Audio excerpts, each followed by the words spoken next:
It started like nothing. A woman walking down a quiet street in Dallas, Texas. No sirens, no shouting, no crime. But that's the thing about power. It doesn't always show up with a gun. Sometimes it pulls up slowly in a patrol car and says, "Excuse me, ma'am, do you live around here?" Special Agent Noelle Bishop hadn't planned to come home. 12 years with the FBI, counterterrorism, high-risk hostage negotiation, deep cover work in Syria, and she still wasn't prepared for the danger that came with just walking through her own neighborhood. She wore plain clothes, a fitted gray t-shirt, black cargo pants, boots worn smooth from the field, no badge on her belt, no gun on her hip. Just her. But she carried herself the way agents do, head up, posture solid, steps sure. And to Officer Kyle Renner, that confidence was a challenge. He spotted her as she passed the corner store and followed slowly, deliberately. She felt the car creeping up before she even heard the engine. "Excuse me, miss," he said, resting one arm on the open window. "Where are you headed?" Noelle didn't stop walking. "How?" He frowned. "Mind telling me where that is?" She paused, turned slightly. "Mind telling me what crime I'm suspected of?" That was strike one. His jaw clenched. The smile faded. "We've had break-ins in the area," he said. "You fit the description." She gave him a long look. "Black, alone, walking?" Renner's nostrils flared. "Let's see some ID." She moved slowly, not out of fear, but control. No sudden gestures, no room for misunderstanding. From her pocket, she pulled a badge, FBI, held it up, didn't hand it over. Renner squinted. "Cute. Where'd you print that, Kinko's?" She didn't respond. He stepped out of the cruiser. The sun burned down on the pavement. A few heads turned. A phone camera clicked on. Noelle remained still, composed, rooted, ready. "Let me hold that ID," Renner said, reaching out. "Not a chance." "Are you refusing to comply with law enforcement?" "I'm refusing to let you take what you have no right to." His smirk vanished. "Turn around. Hands behind your back." Noelle didn't move. "You're making a mistake," she said quietly. He reached for her wrist, and that's when it happened. One step, one shift, one smooth motion. She redirected him, pivoted out of reach with the grace of someone trained to neutralize without violence. He stumbled, not hard, but enough to look foolish. Enough for the camera to catch it. The crowd watching didn't cheer. They didn't need to. The silence said everything. Renner's face flushed with anger. "You assaulted a police officer." "No," she replied. "I avoided one." Phones came up higher. Another cruiser pulled up. From it stepped Captain Maria Torres. Sharp, seasoned, and already furious. "What's going on here?" Renner stammered. She's refusing ID. She's FBI," Torres snapped, eyes already on Noelle's badge. "And you just made a fool of yourself on camera." A beat of silence, then quietly to the crowd, "You can all put your phones down. I'll handle this." Noelle didn't stay to gloat. She nodded once to Torres, slung her bag back over her shoulder, and walked away, her chin high, her pace steady. But in the silence behind her, she could feel it. This wasn't over. And Renner wouldn't forget the day the woman he tried to arrest without cause made him look like a rookie. He thought she was just another face on the street. He had no idea who he'd just picked a fight with. It could have ended that day. If Officer Kyle Renner had just swallowed his pride, learned the lesson quietly, and moved on, maybe no one would have remembered. But some men don't forget humiliation. Especially not the kind that happens on camera, in broad daylight, and in front of their own captain. 3 days later, Noelle Bishop got a parking citation on a street with no signage. 2 days after that, she got a knock on the door of her Airbnb. Code enforcement, noise complaint. She wasn't even home. It was subtle at first, just enough to raise an eyebrow.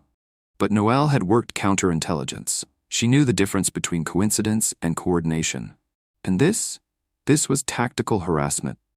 The tension exploded on a Wednesday afternoon. Noelle had just finished grabbing groceries, nothing fancy, just a bag of vegetables, eggs, and a 6-pack of Topo Chico. She stepped out of the store and walked to her rental car, only to find 2 patrol cruisers boxed around it, lights off, officers leaning casually against their hoods like they were on break. Officer Renner stood beside her car door, arms crossed, smirking. Noelle stopped cold. "You really want to do this again?" she asked. He shrugged. "Vehicle matches the description of a car used in a robbery on the west side this morning." Her jaw tensed. "Let me guess, black suspect, driving a black sedan." Renner gestured lazily. "You know how it is. Can't be too careful." You ran the plates? Not yet. Run. Them. He waved to the younger officer beside him. The officer scanned the tag, paused, then looked at Renner. It's clean. Registered to a federal agency. Must be a mistake, Renner muttered, but his face was already turning red. Noelle moved toward the driver's side door. Renner took a step forward. Mind opening the trunk? Yes, she said flatly. I do. He smiled. Ugly, forced. Nothing to hide, right? I've worked in Baghdad and Mogadishu. You think I'm scared of a man with a badge and a bruised ego? The young officer shifted, uncomfortable. Renner didn't move. A small crowd was forming on the sidewalk. Again. Phones were out. Again. Noelle leaned closer. Her voice dropped low, calm. How many cameras do you need before you realize you're digging your own grave? That night, she called in a favor. Quinn Mallory, Internal Affairs. Old friend. Tough, honest, dangerous only to the corrupt. She gave him the file. Time-stamped photos, reports, video footage, the initial stop, the fake parking ticket, the license plate incident. It was all there. Are you saying he's targeting you? Quinn asked, scanning the file. I'm saying if I weren't FBI, I'd be in handcuffs by now, or worse. Quinn leaned back, whistled. You want this internal or public? I want this done right, Noelle said. No leaks, no headlines, just accountability. He nodded. Give me a few days. But Kyle Renner didn't need days. He needed attention. And he was about to escalate. That Friday, Noelle got a call from her cousin Jordan, a single dad who ran a mechanic shop near South Lamar. He was panicked. LAPD's at the shop, he said. They said they got an anonymous tip that I'm storing illegal weapons. Noelle's blood ran cold. Are you? Hell no, I fix Hondas and Buicks. I barely have a damn screwdriver that works. Noelle sped across town, arriving just as two officers were finishing a walkthrough of Jordan's small garage. Nothing had been found. The anonymous tip was flimsy. But Jordan looked shaken, and Noelle knew exactly who was behind it. Renner wasn't just harassing her anymore. He was going after her family. That night, Noelle sat in her car and stared at the envelope in her hand. Inside was a formal complaint she'd written but hadn't yet filed. She thought about her career, her clearance level, her upcoming assignment overseas. Filing this would burn bridges, but not filing it would teach Renner that men like him could keep doing this.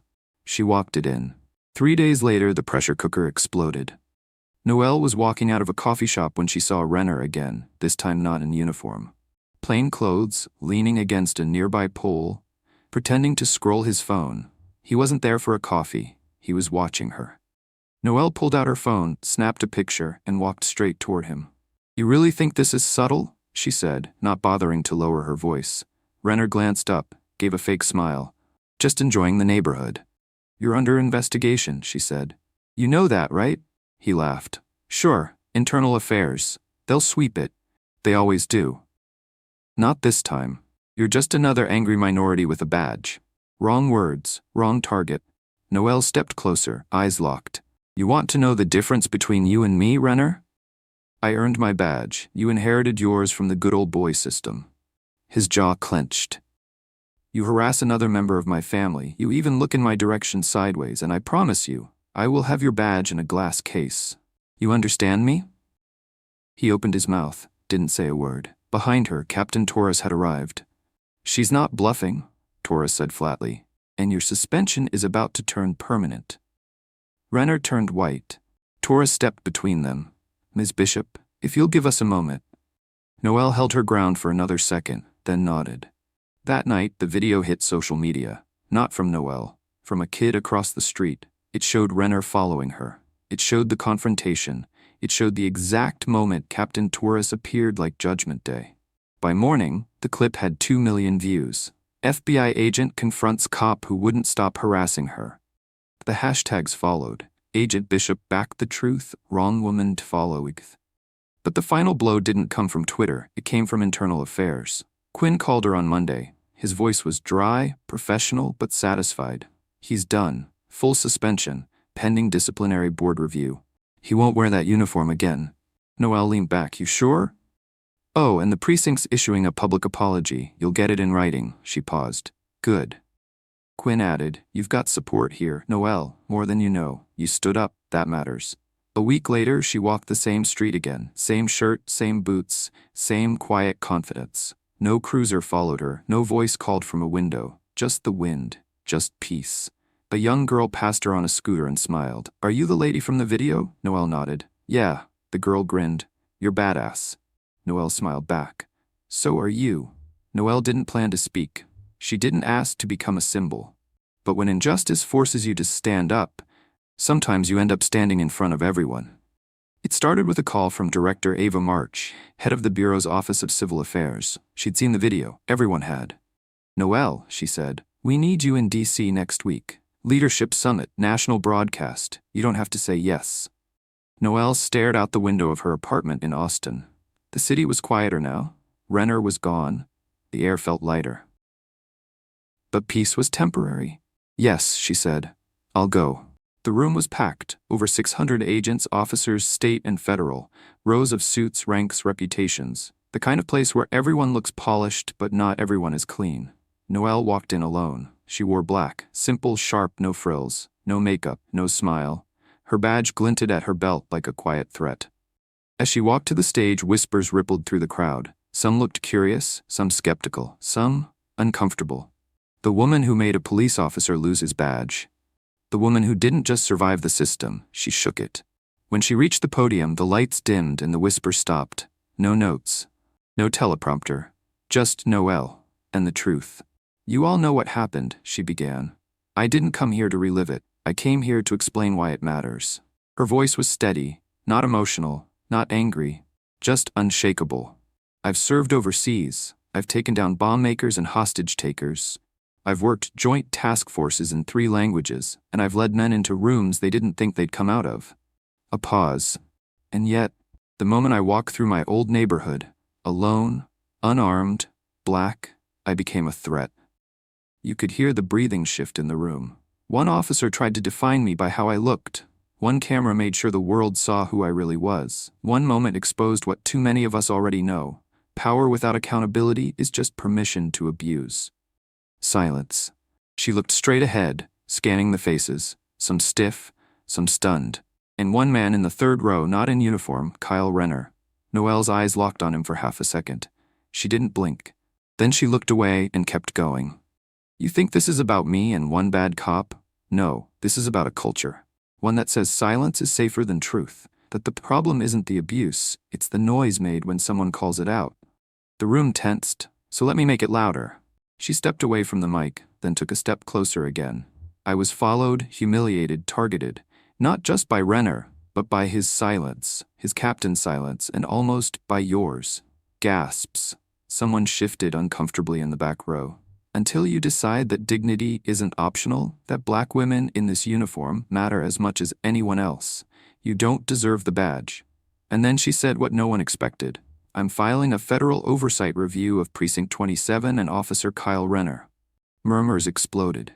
"And I'm not stopping there, because I'm not the only one." She turned slightly, a signal. From the side door walked 3 women. One Latina, one Asian American, one white, all federal agents. Each had their own stories. Each had been harassed by Renner. Each had been silent until now. The room stilled. One woman, Agent Sophia Tran, spoke up. "He pulled me over in 2021, called me sweetheart 5 times, asked if I was really bureau material. I filed a complaint. It disappeared." The other, Agent Maria Evans, stepped forward. "He once accidentally bumped me into a wall during a training session. When I called him out, he said I was too sensitive. I was 25. I didn't think anyone would believe me." Noelle took the mic again. "This is what happens when systems protect themselves, not the people in them." She stared directly at the front row, where several regional chiefs sat frozen. Today, that protection ends. After the summit, the media went wild. FBI agent sparks nationwide review of local policing practices. Not just one cop. Bishop uncovers pattern of harassment in Texas precinct. Bishop files. But Noelle didn't care about headlines. She cared about results, and they came quickly. Internal Affairs reopened 7 old complaints tied to Renner's name, many buried under paperwork. 3 supervisors at Precinct 27 were placed on administrative leave, and Captain Torres, who once defended Noelle, now faced her own investigation for ignoring previous warnings. But that wasn't the end, because Renner wasn't finished either. He'd gone silent for weeks. But silence, in his case, was never surrender. One morning, a USB drive was mailed to the FBI's Dallas field office. No name, no return address. Just one word etched on the plastic: reckoning. Inside, a video compilation of Noelle, clips from body cams, traffic cams, private footage, all stitched together to make her look unhinged, unstable, even violent. Edited. Faked. An anonymous email followed. This is who she really is. But the FBI had seen this tactic before. Deepfake tech. Audio spliced, timing mismatched, shadows inconsistent. Noelle wasn't surprised. Desperate men make dangerous moves, she told Director March. But she wasn't rattled. Instead, she made a decision. She filed a civil lawsuit against Kyle Renner for defamation, harassment, and retaliation. It was a bold move.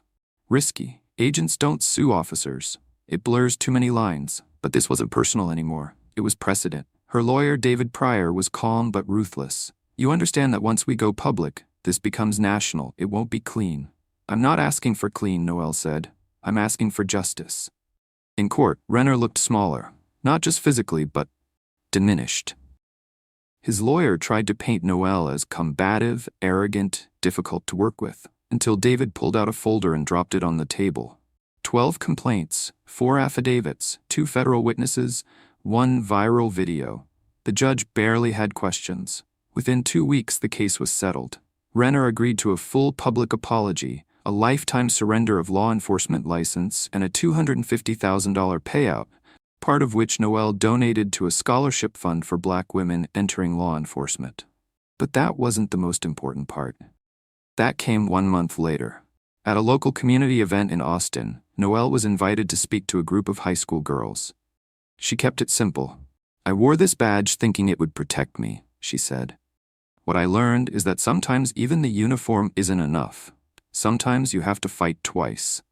Once for the mission, and once just to prove you belong. She paused. But I don't fight to prove myself anymore. I fight to make sure you won't have to.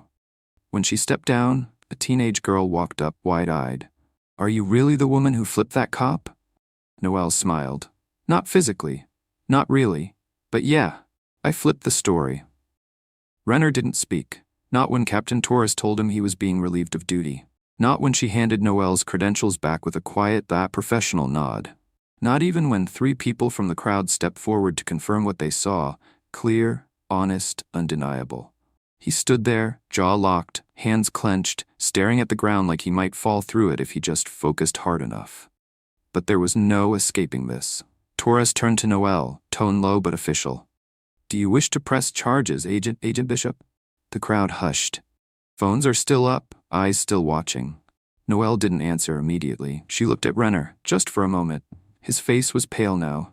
His arrogance, gone. What stood before her wasn't power. It was what power looked like when it lost its protection. She met Torres's eyes. Her voice was steady. No. A flicker of surprise crossed Torres's face. You sure? Noelle nodded once. He got the message. I don't need the rest. And with that, she turned and walked away. No dramatic exit, no triumphant smirk, just the sound of boots on pavement, and the quiet realization, settling into everyone who watched, that the woman they thought was just another pedestrian had just rewritten the ending. Kyle Renner didn't lose his job because he messed with an agent. He lost it because he underestimated the wrong woman, and everyone finally saw it. 3 days passed. Then a week. Dallas quieted down, but the video didn't. Clips of the confrontation continued to circulate, shared by advocates, news anchors, civil rights groups, and quietly, by agents within the Bureau who had seen too many cases like it, but never one that ended quite like this. The department issued a formal apology, brief, sterile, and reluctant. But it was there, in writing. Renner's badge was turned in. His suspension became termination. And for once, there was no backdoor return. No desk duty, just accountability. Meanwhile, Noelle didn't return to Washington right away. She stayed in Dallas, for her cousin Jordan. For the kids in the neighborhood who now stared at her with a mixture of awe and something else, recognition. One afternoon, she walked past the same corner store where it all started. A teenage girl on a skateboard slowed beside her. You're the FBI lady, right? Noelle stopped, nodded. The girl grinned. You didn't even yell or anything. You just stood there. And he folded. Noelle smiled faintly. Sometimes standing is enough. Later that week, she was invited to speak at an event for young women in law enforcement. Not because of the headlines. Because someone in the agency had finally realized they needed voices like hers at the front of the room, not just in the field. She walked into the auditorium in jeans and a gray blazer. No stage lights, no podium, just folding chairs and 50 young women, black, white, Latina, Asian, all watching her like maybe she held some kind of map they'd been searching for. "I didn't plan to become anyone's example," she told them. "I planned to come home. That's it, walk the same streets I grew up on." But someone decided that made me suspicious. She paused, letting the room breathe. And when that happened, I had a choice. Walk away or turn around and face it. A hand went up. "What gave you the strength to keep standing when it got ugly?" Noelle thought about it. Really thought. The silence, the pressure, the fear, the training. The voice of her father is in the back of her mind. But what she said was simple. "Because if I didn't, some girl like you might think she couldn't." That night, back at her cousin's house, she sat on the porch. The same porch where she first decided to file that complaint. The wind was calm. The street is quiet. A car drove by slowly, then parked across the street. No tinted windows. Just a woman behind the wheel. A mother, maybe, helping her daughter out with a backpack. They both waved. Noelle waved back. And in that moment, she realized the fight wasn't about bringing someone down. It was about showing others they didn't have to lower their heads anymore. That standing up, even once, can shift the ground beneath you. Not because it changes the world all at once, but because it gives others permission to believe they can change it too.